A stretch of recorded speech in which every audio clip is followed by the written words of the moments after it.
Hi guys and welcome back to How to Maximize. For today's video, I will show you how to hide apps on Android.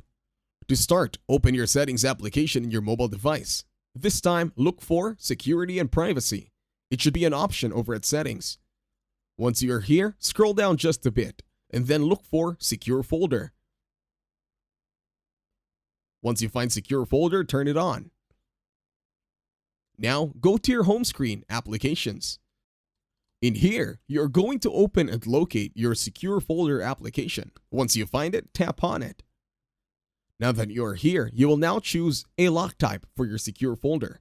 This could be in the form of a PIN, a password, or depending on what your preference is. But there are many options. In here, just tap on Use Anyway whenever that window pops up. Now wait for Secure Folder to finish loading, and then click on Activate.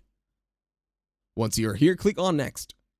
And then, as you can see over at your Secure Folder, you can now hide the applications on your Android device over here. You can also add apps as an option.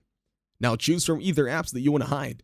This is perfect to keep your security and privacy in check over at your very own mobile device.